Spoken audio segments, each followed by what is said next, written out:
Hello, আসসালামু আলাইকুম guys. আজকে আপনাদের মাঝে অনেক দিন পর আমি একটা নতুন ব্লগ নিয়ে আসলাম।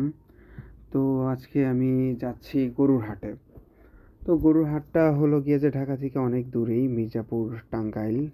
সেই বিখ্যাত কাইতলা হাট, এটা মির্জাপুরের খুব বিখ্যাত একটা হাট।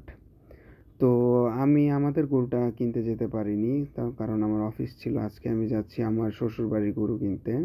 তো আমি আমার সম্বন্ধী আর হলো আমার শ্বশুর আব্বা যাচ্ছি। তো এটা হলো গিয়ে যে বাইপাস মহাসড়ক। আমার সম্বন্ধে আমাকে দেখাচ্ছিল যে এই রাস্তা দিয়ে এইভাবে হয়েছে।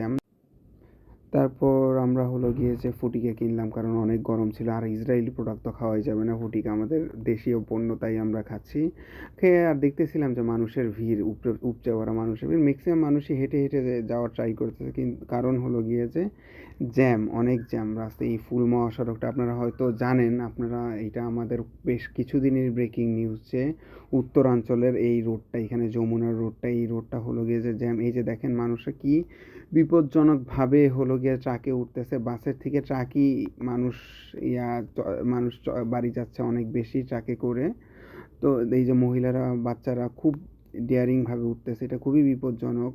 কিন্তু তাও কি করার। আজকে আজকে এই অবস্থাটা দেখে আমার সেই বাপ্পা মজুমদারের গানটা মনে পড়ে গেল, স্বপ্ন যাবে বাড়ি আমার।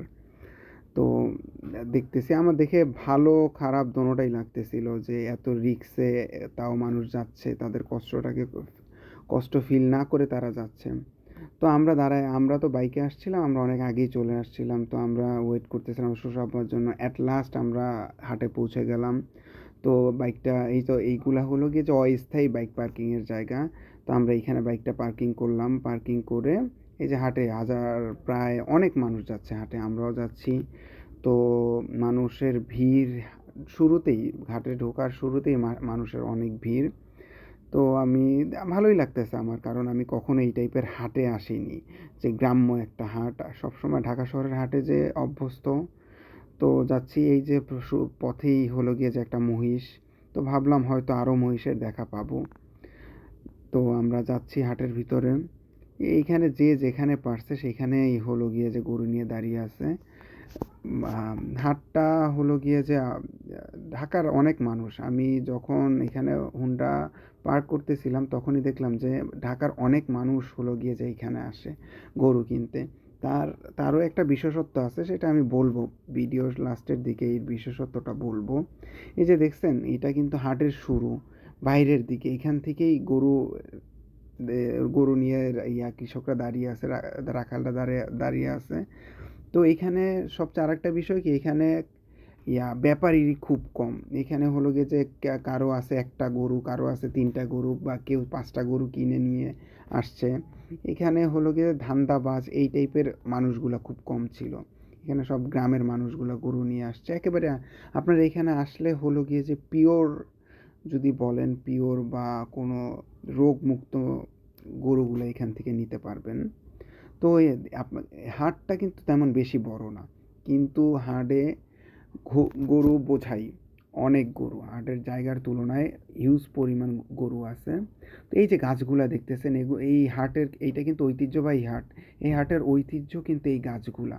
এগুলা সবগুলা, এখানে কয়েকটা বট গাছ আছে, আম গাছ আছে, সবগুলোই কিন্তু শতবর্ষীয়। তো এই জন্য এই হাটটা আরও ফেমাস।